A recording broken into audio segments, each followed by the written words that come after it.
Live from downtown Detroit, Local 4 News at 5 starts now.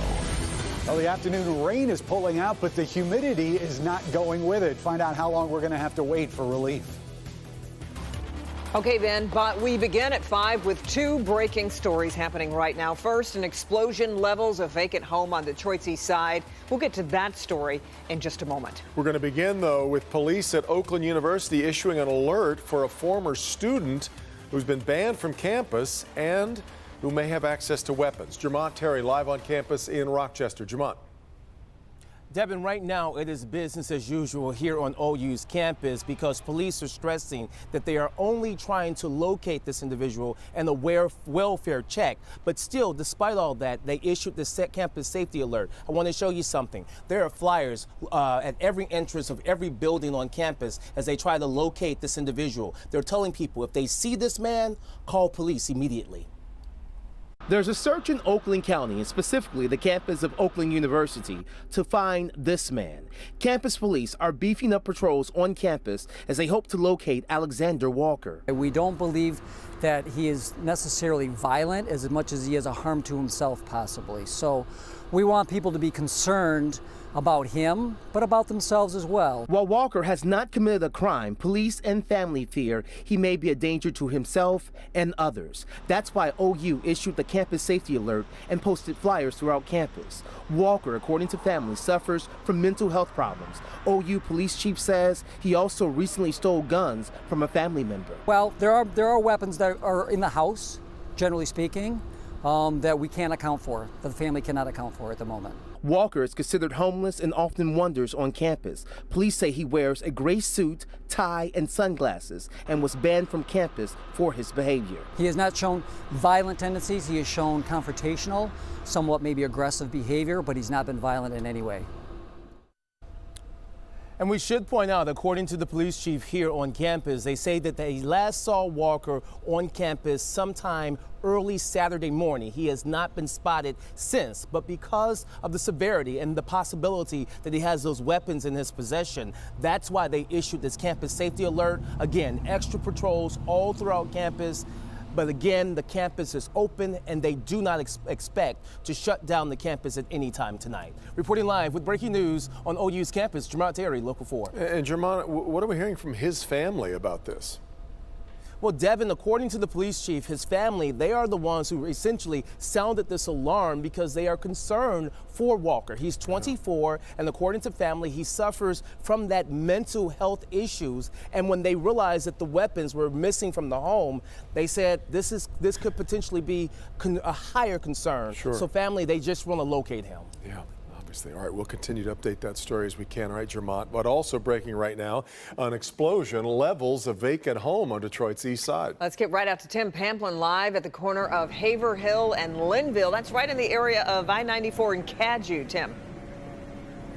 That's right, Kim. If you look in here now, you can see that they got the heavy equipment has just arrived on the scene. You say it was unoccupied. People were living in this home up to 2 days ago and being told just moved out. Let's go upstairs to Sky 4, take a look from above. You can see this house explosion obliterated this property, sent a shockwave through this east side neighborhood. It was like boom, and then the house just say shoo, and everything just went inside like it just like boom. Shoo.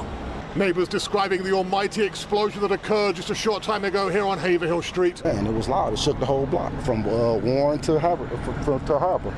Firefighters say there were people living inside this home up until a couple of days ago. They don't know if they're buried inside the rubble.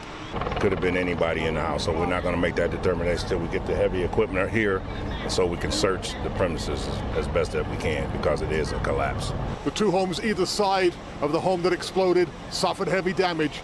No serious injuries inside those homes, and the search for a cause is just getting underway.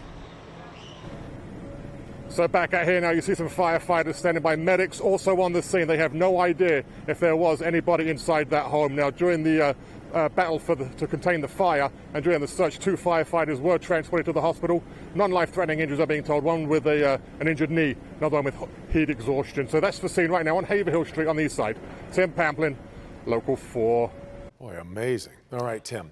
Now another top story for you, and that's the weather, because we have a storm threat that has diminished a little bit, but we are not getting much relief right now from the heat and humidity. Let's go ahead and check in with Ben. We kind of need a cool down here, Ben. Yeah, this is not the way cold fronts are supposed to work. Usually when they come through, we see much a different air on the other side of them, and that's not the case. This was a faux front today as it pushed through. It did give us some showers. A lot of the heavy stuff remains to our south.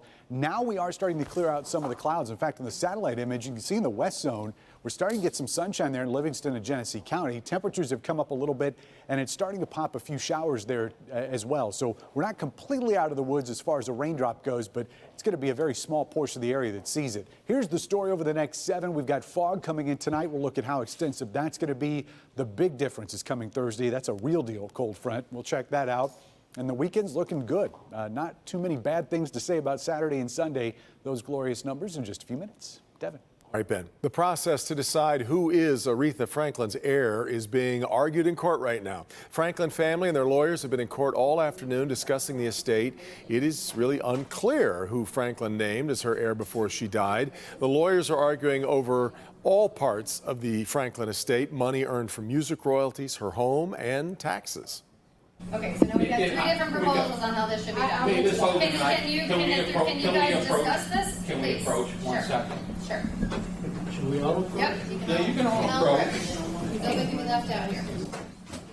No doubt a big part of the complication here, you'll recall earlier this year, 3 apparently handwritten wills, all of them found that named different people as Aretha Franklin's heirs. So that hearing is still going on right now, no decisions thus far. Kim.